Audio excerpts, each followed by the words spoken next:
Direct बोला तुम्ही. आजची ही पत्रकार परिषद 2 फेब्रुवारी 2025 रोजी छत्रपती संभाजीनगरमध्ये क्रांती चौक पोलीस स्टेशन हाकेच्या अंतरावर असलेल्या त्या पोलीस स्टेशनच्या अगदी 50 फुटाच्या अंतरावर कल्पेश रुपेकर या तरुणाची निर्गुण हत्या केली जाते आणि या हत्या केल्याच्या नंतर याचे जे काही आरोपी आहे ते आरोपी अटक झालेले आहेत. पण खरा आरोपी जो मुख्य सूत्रधार आहे तर हा जो सूत्रधार कुणाल मराठे हा BJPचा कार्यकर्ता असून सन्माननीय देवेंद्रजी फडणवीस साहेब यांचा विश्वासू कार्यकर्ता आहे, जवळचा कार्यकर्ता आहे. त्याच्या हातावर सन्माननीय देवेंद्रजी फडणवीस साहेब यांचा टॅटू बनलेला आहे आणि म्हणूनच त्याची ज्या दिवशी कल्पेश रुपेकरची हत्या झाली त्या दिवशी त्या हत्येच्या नंतर 5 मिनिटांमध्ये ते कुणाल मराठे त्या ठिकाणी येतो आणि मारेकरी जे आहेत त्याच्या पाया पडताना दिसत आहेत, त्या फुटेजमध्ये पाया पडताना दिसत आहेत. आणि वैभव मालोदे आणि कुणाल मराठे यांची जी जर कॉल डिटेल्स जर काढली तर किमान 20-22 कॉल्स त्यामध्ये तुम्हाला दिसतील.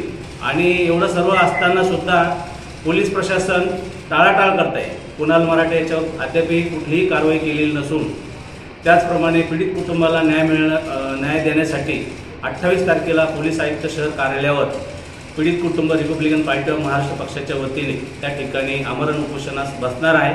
यामध्ये पत्रकार परिषदेला पीडित कुटुंब म्हणजे ज्या मुलाची हत्या झाली त्याची आई, वडील, भाऊ, बहीण आणि त्याचे सर्व कुटुंब आणि रिपब्लिकन पार्टी ऑफ महाराष्ट्राचे सर्व पदाधिकारी, कार्यकर्ते आणि सामाजिक चळवळीतील नेते सतत अग्रेसर असलेले आमचे राजभाऊ अमराव हे सुद्धा या पत्रकार परिषदेला उपस्थित आहे.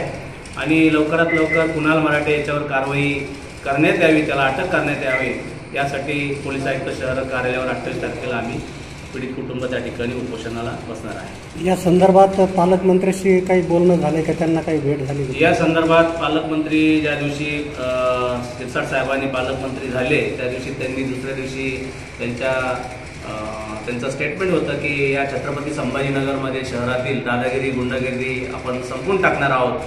पण त्यानंतर काही दिवसातच या ठिकाणी शहरामध्ये एक मर्डर झाला आणि त्या मर्डरची साधी चौकशीसुद्धा केली नाही. कारण की संजय शिरसाट साहेब यांचं कार्यालय आणि पीडित कुटुंबाचं घर एक आपल्याला माहीत असेल की खूप झाले 1 मिनिटाचा रस्ता आहे. तर एवढं जवळ असताना सुद्धा पीडित कुटुंबाची साधी त्यांनी भेटसुद्धा घेतलेली नाही आहे. आणि मुळात पीडित कुटुंबाची ज्या मुलाची हत्या झाली त्याची जी आई आहे त्यांनी सुद्धा शिरसाट साहेबांना फोन केला होता. तर शिरसाट साहेबांनी सांगितलं की 3-4 दिवसाच्या नंतर मी भेटतो तुम्हाला, पण अद्यापही आणखी शिरसाट साहेबांची भेट झाली नाही.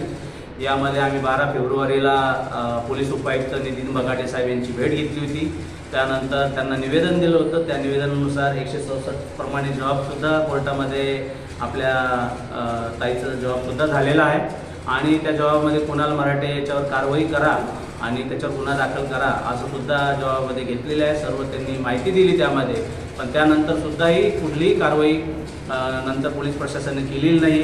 सिटी साहेबांची भेट घेतली आम्ही. त्या सिटी साहेबांची भेट घेऊन सुद्धा त्यांनी आम्हाला आश्वासनं दिलं की आम्ही DCPशी बोलतो आणि त्यावर काहीतरी करायला सांगतो. पोलीस निरीक्षक जे आहे सुनील माने साहेब त्याच्यासोबत काल चर्चा झाली. ते सुद्धा म्हणजे 8 दिवसात आम्ही बघू. घटनेला 1 महिना होतोय तरी अद्यापही आणखीन हे बघतायत. म्हणजे अशी कुठली चौकशी चालू त्याच्यावर सगळं आमचं असं एकंदर या गोष्टीवर सगळं 28 तारखेला जे काही उपोषण होणार आहे जोपर्यंत आमची मागणी होत नाही तोपर्यंत आमचं उपोषण चालू होणार. उपोषणाला कोण बसणार आहे आणि कोणत्या पक्षाच्या बॅनर खाली बसणार? रिपब्लिकन पार्टी ऑफ महाराष्ट्र या पक्षाच्या माध्यमातून पीडित कुटुंब म्हणजे रुपेकर ज्या मुलाची आई आहे, हत्याची ज्या मुलाची झालेली त्याची आई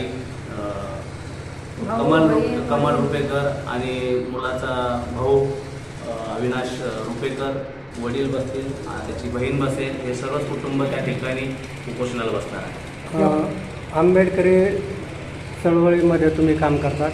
एवढी मोठी घटना घडूनही आंबेडकरी चळवळीतील इतर कार्यकर्ते त्याचे फारसे गांभीर्याने दिसत नाही.